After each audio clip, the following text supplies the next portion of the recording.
the supportive environment has become weak due to a process of forgetting. And we're seeing this process of forgetting affecting not only breastfeeding, but affecting our food habits overall.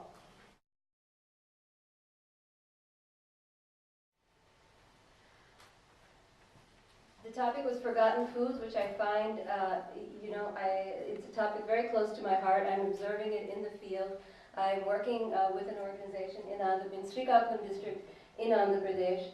And if you think for a moment, in the places where I work, if I told people that I'm attending a conference in Delhi about breastfeeding, there was some sense of puzzlement as to why we would need to be campaigning, marketing, legislating, and training for something like breastfeeding, which really is something that women know how to do, women are capable of doing, and women can do. But again, the supportive environment has become weak due to a process of forgetting. And we're seeing this process of forgetting affecting not only breastfeeding, but affecting our food habits overall. And what is driving this process of forgetting in our food habits is something that I would like to talk about. It's something that goes beyond marketing, goes beyond marketing of breast milk substitutes, goes beyond the marketing of food, but touches on the political and social and economic issues that are facing the country as a whole. And I would like all of us to pay attention to those issues, and I'll present to you two cases in Andhra Pradesh where we can see some of these forces in action, some of these forces that are leading people to forget their food habits, forget their food traditions, forget the local and diverse food resources and customs that they have had, and what is the price they are paying for this forgetting. Today we heard someone quote a figure of 1 million babies every year dying for lack of breast milk. And if we look at the larger picture of the health impact, the life and morbidity impact that's resulting from the loss of our food habits and why that's happening, I think we'll see that this picture is much larger even than what we've discussed in the conference till now. So I would like to quote a report from a health organization in Chhattisgarh, Jan Swasthya Sahyog, highlighting the importance of food in health overall. We've been talking about this for 2 days, so I won't go into detail, but the role of food in maintaining health is so central and so key that this organization concluded in their report on hunger and health that it is urgently necessary, in light of these facts, to improve the access of our population to food, which is the most versatile vaccine already known to humankind. The access of our population to food, which depends not only on money or land, which are the two main means that people have to access food, but our access to money and land are rooted in a lot of social and political forces that are supporting the food industry, supporting industrial food, and weakening our access to our food traditions, and the earliest among them to breastfeeding, as the food industry tries to catch its customers earlier and earlier, all the way to infancy. In Srikakulam district, one of the local crops is pictured here. Can anyone recognize this crop? It's not rice. Anyone? No, this is millet. This is millet. Millet grows all over India. Different forms of millets are local in different areas. It's cheap, it's healthy, it's good for the land, good for the farmer, good for the consumer, it's good for everyone, but it's not part of our public distribution system. It's not delivered through our ICDS.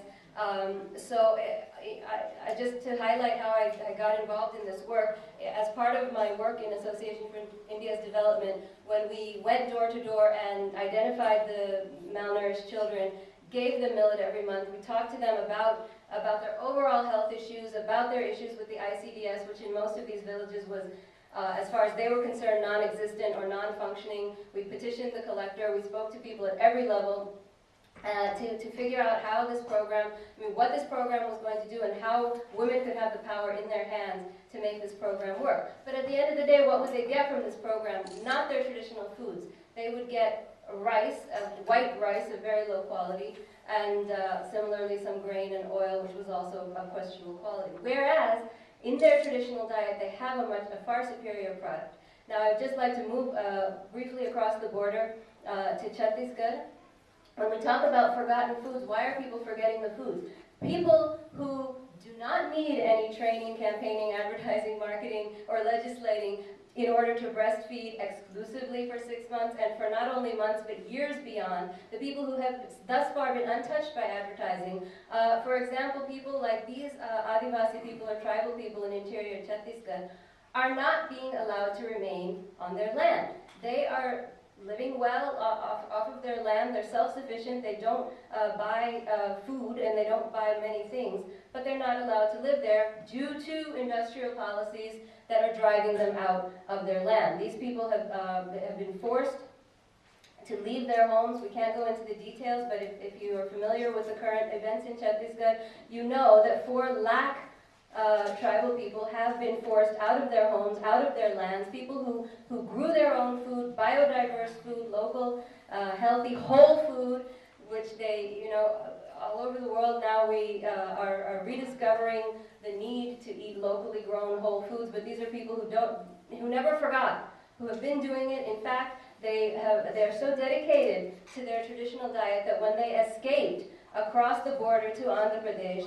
carrying their babies in one hand, their belongings maybe on their head, and a bag in the other hand, one of the precious things they brought along with them across the border was their seed. They brought their seeds of various varieties of millet. And through a long struggle, they somehow managed to find a place in the forest. It's not that the Andhra Pradesh government welcomed anyone with open arms and offered them land, but through a lot of work and a lot of intervention from organizations, they were able to find a place to build a hut and grow some food, and in that food they grew their different varieties of millet, sama, korra, that they eat. They dried them, they processed them, they did everything at home. These are all skills that now the health-conscious community of Bombay is paying high prices to learn these skills. These are skills these people have never forgotten up to this generation, but will the next generation remember?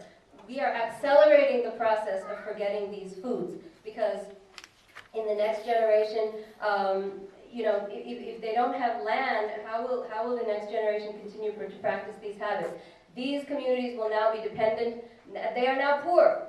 Before they had 1, 2, 3, 4, 10 acres of land. Now they have no land.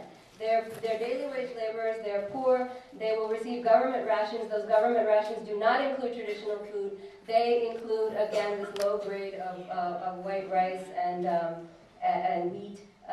Now rice and wheat have just become the two grains that have taken over the diet, and as opposed to not only multiple varieties of rice and wheat, but many other grains as well. Their land space has shrunk. I'm showing you a place that they have, through their own hard work, cordoned off so that they can grow, whatever they can grow. They don't have, and who is getting all this land? Who is getting the land? The industries, the mines, the food industry is an industry that is premised on forgetting, on making us forget our food traditions, the taste of real food, and reaching on to earlier ages, to infancy, to make us forget what we know about breastfeeding. And in the opening session, we talked about the slogan, babies need mom-made, not man-made, as a simple way to enter the mind space. And I would like to suggest that if we frame this fight as a competition for the mind space, that we've got corporate advertisers on one hand and we've got us, government or non-government advertisers on the other hand, competing for the mind space, then in a way we've missed the point, because the point is that breastfeeding is instinctive. It is something that women know. We need women to know that they are enough, they have enough, they're good enough, and they can trust themselves. And to do that, we need to respect the communities that are already living this way. Thank you.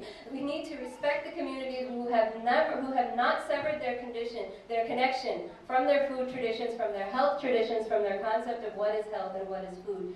And we need to increase rather than decrease the spaces that they have available and the mind space that we have available to connect with that kind of traditional knowledge.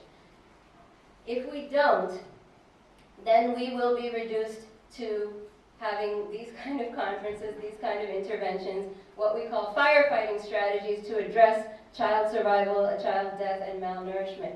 And this, I again quote from another report on health in Maharashtra, which says, if firefighting strategies become permanent fixtures and need to be continued indefinitely for decades, then perhaps more attention is required to identify the subterranean inferno which keeps these fires burning on such a large scale. And that subterranean inferno, ladies and gentlemen, I submit to you, is the food industry. It is industrial food that is promoting what the food journalist Michael Pollan has called edible food-like substances as substitutes for food. We see the advertisements in India. We see a child with a plate of food with vegetables, rice, and roti. The child pushes the food. Please try to conclude. Yes.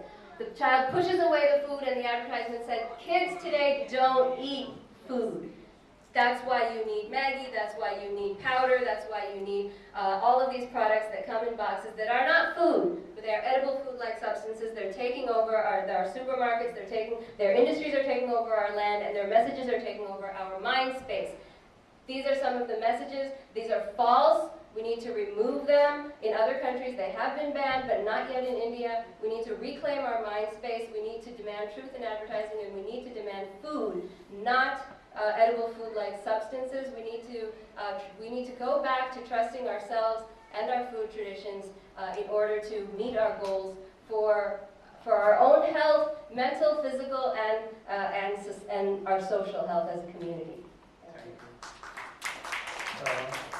Now, since there is heterogeneous presentation, so we would like to state by state.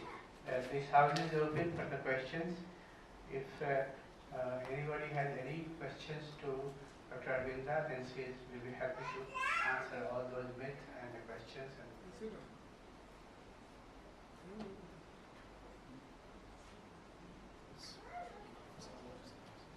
Yes, ma'am? I was just going to ask, Mike, please.